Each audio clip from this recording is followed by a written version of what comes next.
This channel does not promote any violent, harmful, or illegal activities. All content provided by this channel is meant for an educational purpose only.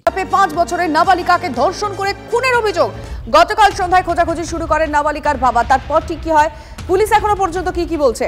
সনদ মাঝি আমাদের প্রতিনিধির সঙ্গে কথা বলে ডিটেইলে জানবো। সনদ, দেখো লিমা, পুলিশ সূত্রে যেটা জানা গেছে যে গতকাল সন্ধ্যায় এক নাবালিকা বুড়াব থানা এলাকার এক নাবালিকা বাড়িতে দেখতে না পেয়ে তার বাবা খোঁজাখুঁজি শুরু করে এবং পরক্ষণেই প্রতিবেশী বাড়িতে তার রক্তাক্ত সংজ্ঞাহীন অবস্থায় ওই নাবালিকা খুঁজে পায়। এরপরই প্রতিবেশী যুবককে তো বুড়াব থানায় খবর যায়। ঘটনাস্থলে আসে পুলিশ। ওই নাবালিকাকে সংজ্ঞাহীন এবং রক্তাক্ত অবস্থায় উদ্ধার করে ধরিয়াখালী থানায় নিয়ে আসা হয়। এই ধরিয়াখালী গ্রামীণ হাসপাতালে নিয়ে আসা হয়। সেখানে চিকিৎসক তাকে মৃত ঘোষণা করেন। ইতিমধ্যে প্রতিবেশী যে যুবক তাকে কিন্তু গ্রেপ্তার করা হয়েছে এবং তাকে আজ চুঁচুড়া আদালতে তোলা হবে। অন্যদিকে শিশুটির দেহ ময়নাতদন্তের জন্য চুঁচুড়া জেলা হাসপাতালে পাঠানো হবে বলে জানিয়েছে পুলিশ। লিমা, ধন্যবাদ। সনদ, নজর থাকবে গুরুত্বপূর্ণ সমস্ত খবরের দিকে, কিন্তু তার মাঝে আরও একটা খবর এই মুহূর্তে আসছে, সেই দিকেও নজর রাখবো। বলাগড় থানার গুপ্তিপাড়ায় নিখোঁজ শিশুর দেহ উদ্ধার হয়েছে। বাড়ির শৌচালয়ে মিলেছে 5 বছরের শিশুর দেহ। খুনে জড়িত সন্দেহে শিশু ঠাকুমা, জেঠিমা ও ঠাকুরদাকে গ্রেফতার করেছে পুলিশ। নিখোঁজ শিশুর হদিশ পেতে উড়েছিল ড্রোন, ব্যবহার করা হয়েছিল স্নিফার ডগ। অবশেষে বাড়ির শৌচালয়ের মিলল অচৈতন্য দেহ। হাসপাতালে নিয়ে গেলে মৃত ঘোষণা চিকিৎসকের।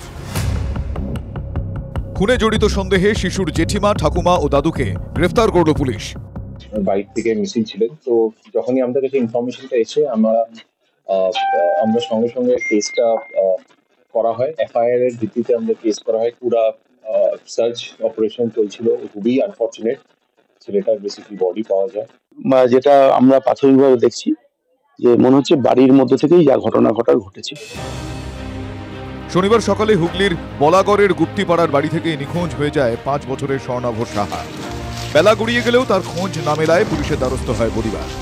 ড্রোন উড়িয়ে খোঁজ চালায় পুলিশ। রাতে স্নিফার ডগ দিয়ে শুরু হয় তল্লাশি। রবিবার ভোরবেলায় তাঁর দাদুর শৌচালয় থেকে উদ্ধার স্বর্ণাভর অচৈতন্য দেহ।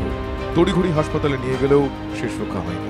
দিদি, আমি আসলাম তখন আমার দিদিকে বললাম, দিদি রে আমার এমন সন্দেহ হয়, তো যা তো শ্বশুর আর তোর শাশুড়িকে ওদেরকে একটু বলতে বল, পুলিশকে বল, সব খুলে যে একটু সন্দেহ হয়, কথাটা বললাম। যে আর সারাদিনে খুঁজে পেলাম না। সকালবেলা আমরা সব এখানে বসে আছি, আর আমার দিদির শ্বশুর বাথরুমে ঢুকেছে। বাথরুমে ঢোকেনি, পুরো বলে কি এই বাচ্চা কার, এই বাচ্চা কার, এইগুলো মেরে এগুলো কিছু রাখেনি, পুরো নীল হয়ে গেছে। কিন্তু কি কারণে শিশুকে খুনের নেপথ্যে পারিবারিক বিবাদ নাকি অন্য কিছু? তদন্তে পুলিশ। আশিক ইনসানের রিপোর্ট, TV9 বাংলা। নিরাপত্তারক্ষীদের মারে যুবকের মৃত্যুর অভিযোগ। ইছাপুর রাইফেল ফ্যাক্টরি চত্বরের ঘটনায় উঠছে একাধিক প্রশ্ন। থানায় অভিযোগ দায়ের করেছে পরিবার, তদন্ত করছে পুলিশ।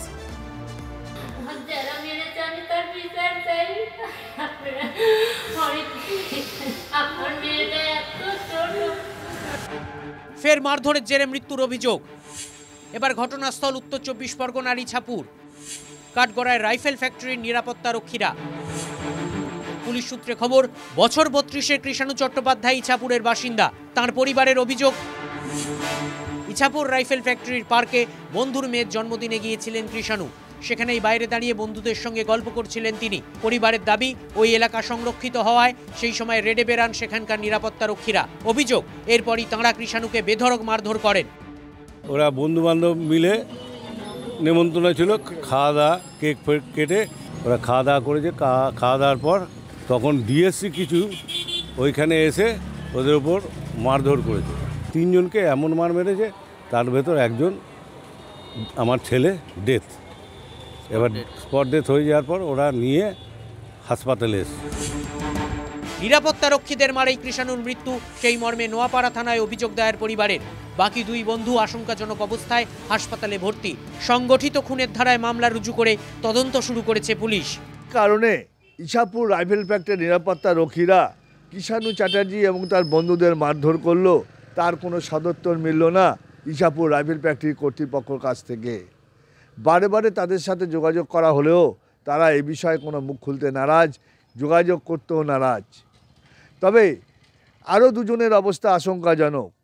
কিষাণু চট্টোপাধ্যায় মারা গেলেও আরও দুজন মৃত্যুর সঙ্গে পাঞ্জা লড়ছে, তাদের চিকিৎসা চলছে ব্যারাকপুর বিএন বোস হাসপাতালে। ইছাপুর থেকে বিশ্বজিতের সঙ্গে অনন্ত চট্টোপাধ্যায়, টিভি 9 বাংলা।